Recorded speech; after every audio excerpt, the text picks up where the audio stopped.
An anticipated read for the year. I don't know squat diddly about King Arthur. What have I been yearning for?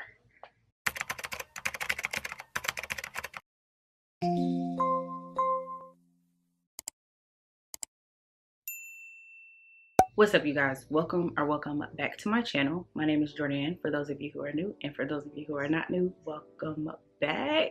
Today's video is going to be pick a wheel choosing my July TBR. And I know I was supposed to have y'all up a vlog, but I'm thinking about scrapping that vlog. I started it the second week of June, and here we are about to move into July. I don't know what happened. Somehow, some way, I forgot I was recording it. So if you guys want to see it, I'll upload it, but if not, I'm probably just gonna scrap it, move on with the next vlog. But for some reason I'm having a hard time vlogging these days, but neither here nor there. If you want to see it, I'll upload it. If you don't want to see it, I'll scrap it. Just let me know in the comments down below. We are choosing our July TBR. If you watched my June TBR, I did upload that video, I think that like end of like 2-week mark into June, and so I had already read 3 books I think at the beginning of June. And then recording that video, I think I only read 1 or 2 books off of my June TBR. I will put up I will put up a visual of the books that were picked for my June TBR and the books that I read and didn't read.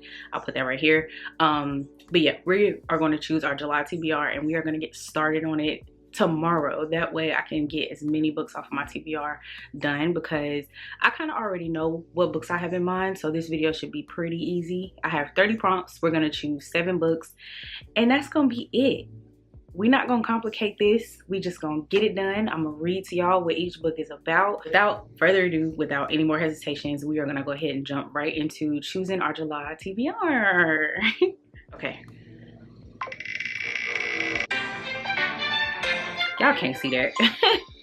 It says a Kindle Unlimited choice that I do not own.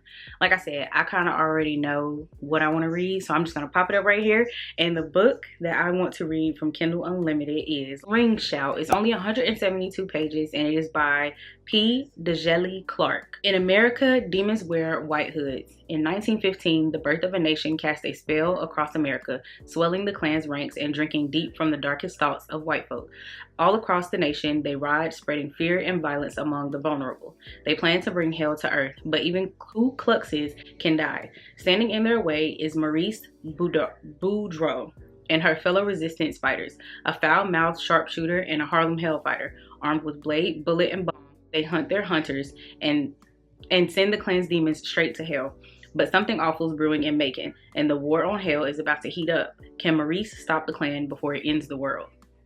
Now, originally, I thought this book was longer than it is, but it's only 172 pages. I don't typically buy physical books if they are less than 200 pages, but this was a book that before I knew that I did want to purchase, but I might still buy it. It just depends on if I enjoy it or not. Book 2.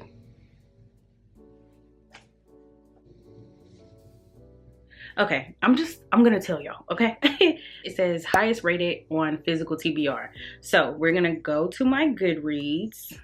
I actually have a shelf that has all of the books on my physical TBR right now. So we are going to just put them in order of rating. There we go. All right, so the highest rated book on my TBR is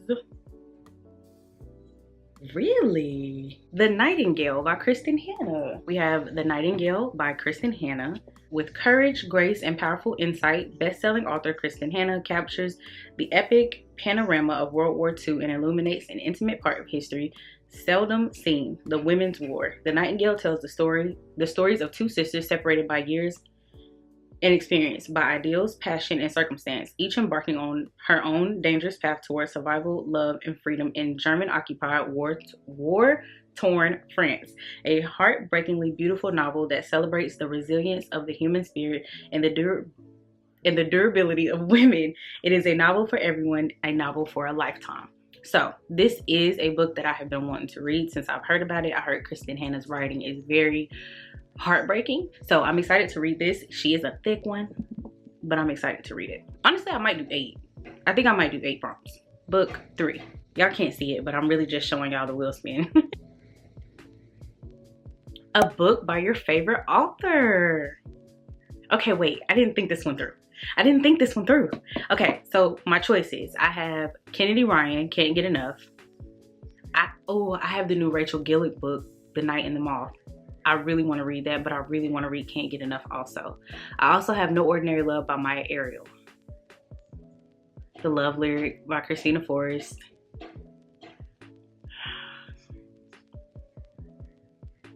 Oh my gosh. Oh, and I also have Say You'll Remember Me by Abby Jimenez. The beating in the background is not helping. Okay, out of all of them, who is my favorite author? Right now, literally off the top of my head, I just keep thinking The Night and the Moth by Rachel Gillick because I am obsessed with Rachel Gillick right now. Excuse my cat, she's rude. I am obsessed with Rachel Gillick right now. And you guys, I got the Barnes & Noble exclusive edition of that book. And it is so pretty. But I really want to read Can't Get Enough by Kennedy Ryan. Y'all, Kennedy Ryan replied to my comment on TikTok. You know what? Just for that, I'm going to give it to her. So we're going to do Kennedy Ryan's Can't Get Enough. This is the third book in the Skyland series. This follows our girl Hendrix. The first book follows Yasmin and Josiah. That is a second chance romance marriage. They were divorced. They had kids together. And they're basically working their way back to each other. Book 2 follows Soledad. Soledad is married. She goes through some things. She has 3 daughters. So it's an interconnected standalone series. But I heavily suggest reading them in order because you do get appearances from the characters in both of those books. I haven't read this one, so I don't 100% know, but I would assume you would get spoilers of book 2 if you read this before book 2. So definitely I suggest reading them in order. Before I Let Go is the first book. This Could Be Us is the second book. Beautiful, beautiful books. Kennedy Ryan, love her writing. She is an amazing author. Hendrix Berry lives a fabulous life. She has phenomenal friends, a loving family, and a thriving business that places her in the entertainment industry's rarefied air. Your vision board, she's probably living it. She's a woman with goals, dreams, ambitions, always striving upward. And in the midst of everything, she's facing her toughest challenge yet, caring for an aging parent. Who has the time for romance? From her experience, there's a low ROI on relationships. She hasn't met the man who can keep up with her anyway, until him. Tech mogul Maverick Bell is a dilemma wrapped in an exquisitely tailored suit and knee-melting charm. From their first charged glance at the summer's hottest party, Hendrix feels like she's met her match, only he can't be. Mav may be the first to make her feel this seen and desired and appreciated, but he's the last one she can have. Forbidden fruit is the juiciest, and this man is off limits. If she plans to stay the course she set for herself. Let me read that again. I read that in the wrong tone of voice. Forbidden fruit is the juiciest, and this man is off limits if she plans to stay the course she set for herself. But when Maverick gives chase, pursuing her, spoiling her, understanding her, is it time to let herself have something more? That is Kennedy Ryan. Can't Get Enough. I'm here for it. I'm so excited for Hendrix's story. Book 4. I need to stop talking so much, huh?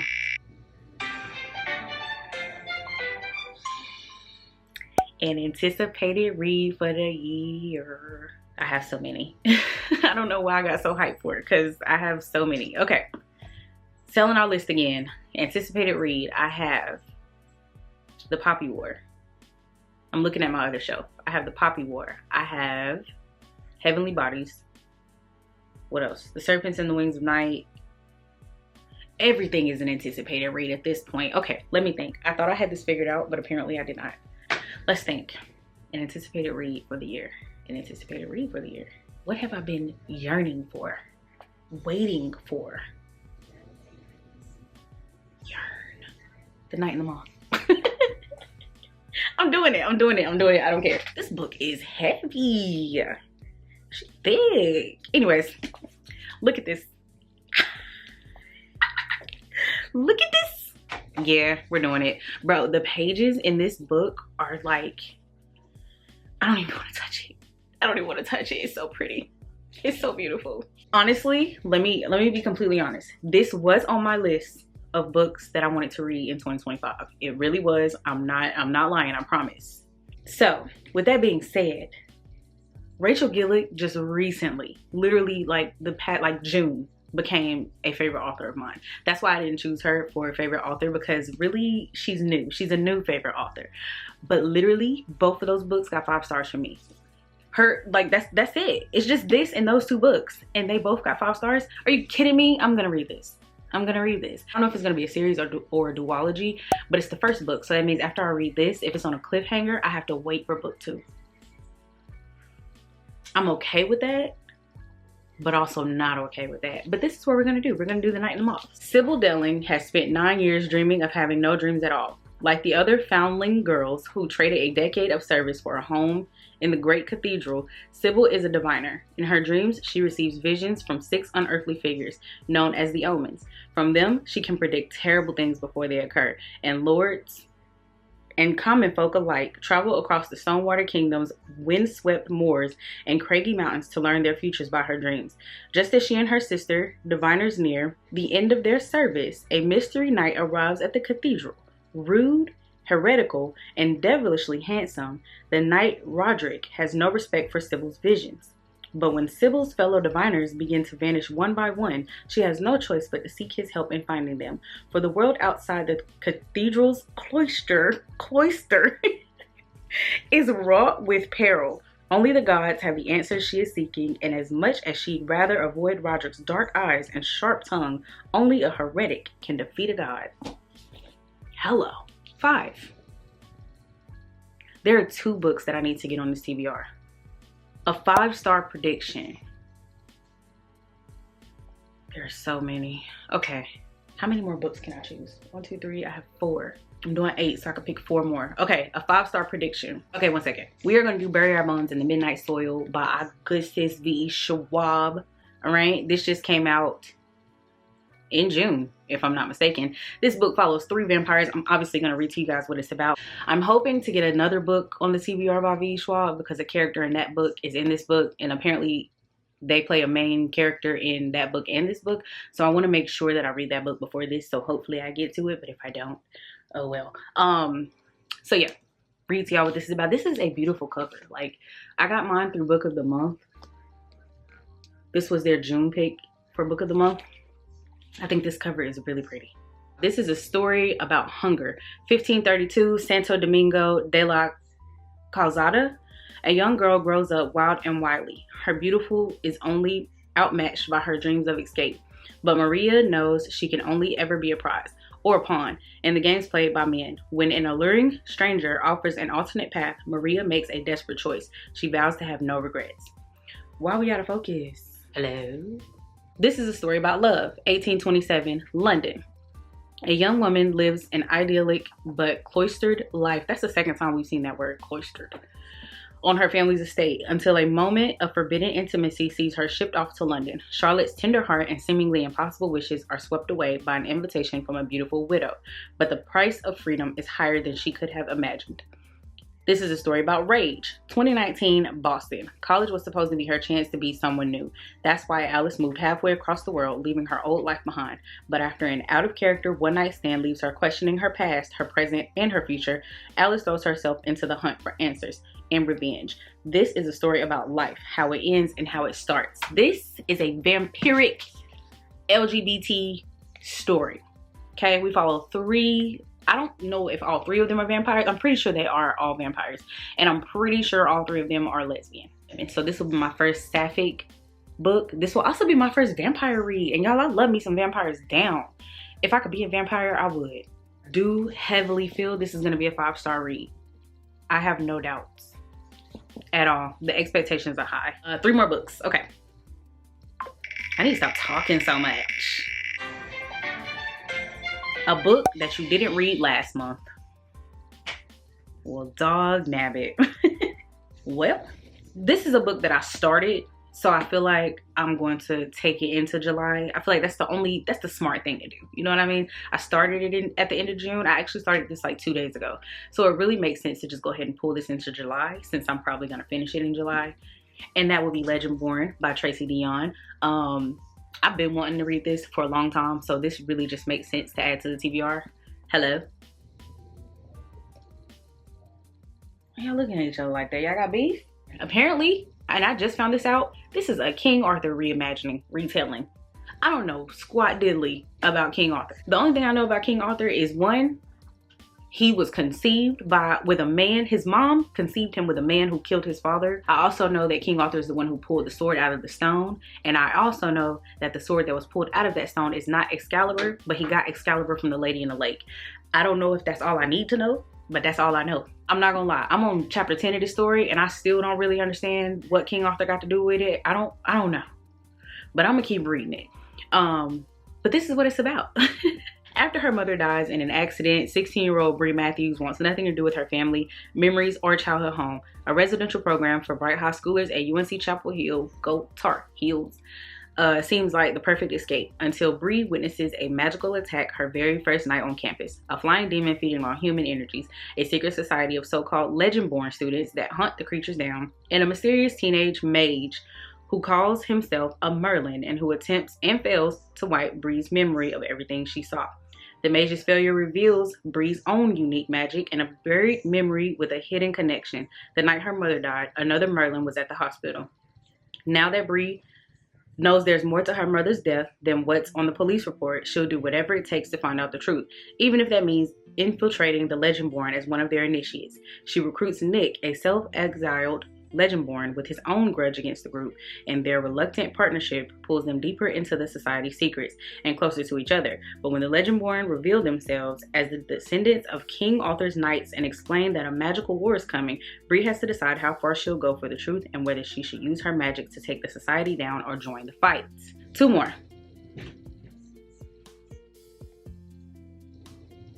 Y'all can't see that. A free choice. I already know what I'm gonna choose.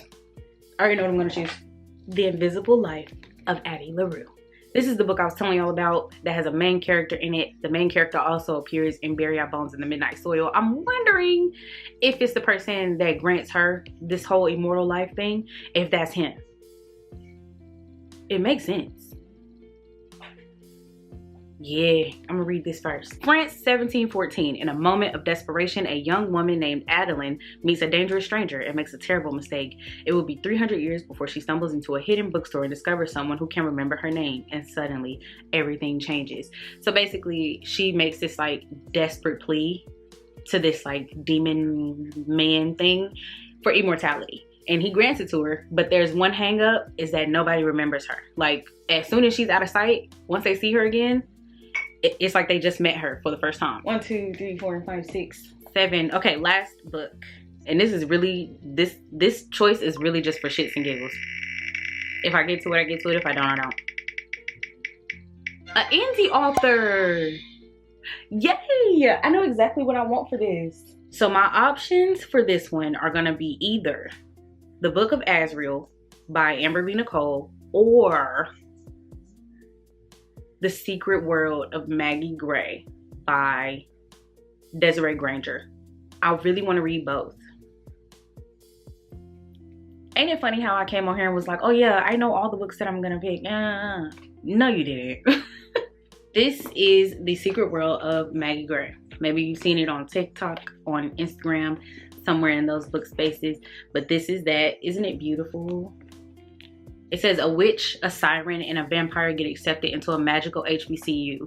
That is all I'm allowed to say for now. All right. And then this is The Book of Azrael, also indie author. Those crisp white pages. Good almighty, the writing in this book is little. It says, for 1,000 years after the gods' war, the ether world has known peace, but soon that too will change. An old enemy driven by revenge slowly builds an army behind the scenes. Temples are being ransacked in search of an item long lost, and enemies since the dawn of time must put aside their differences if they have any hope for survival. That sounds really good. Okay, I think I'm gonna do The Secret World of Maggie Gray, only because I feel like this will be a very lighthearted, very fun read. So I think I'm gonna do The Secret World of Maggie Gray because I feel like this will be a good fun time. We have an HBCU, a magical HBCU with that. I'm here for it. So I think we're gonna do this, and I can read it on my Kindle. So yeah, we're gonna do this. Yeah. And so just to recap the books that are on our July TBR, we have Ring Shout by P. Dejeli Clark. We have The Nightingale by Kristen Hanna. Can't Get Enough by Kennedy Ryan. The Night and the Moth by Rachel Gillick. Bury Our Bones in the Midnight Soil by B.E. Schwab. Legendborn by Tracy Dion. The Invisible Life of Addie LaRue, also by V.E. Schwab, and The Secret World of Maggie Gray by Desiree Granger to be exact. So that is our 8 books for July. Hopefully I get through them. I thought I was gonna have a lot of time off in July, but apparently not. Apparently we got mandatory overtime. Hopefully you guys enjoyed this video. I know it wasn't the vlog, I promise you guys, but if you want to see it, I will still upload it. If not, I'm going to scrap it. I'm not going to worry about it, but if you want to see it, I will definitely upload it because you guys' opinions matter more than mine. So if you guys want to see it, let me know in the comments down below. What books are you most excited about for July? Please let me know, because I'm always looking for new books. I'm always looking for new book recs. So yeah, I'm done here. I'm finished. That is my TBR. Are we gonna stick to it? Who knows? We'll find out in August. I'll see y'all in my next one. Don't forget to like, comment, subscribe. Bye.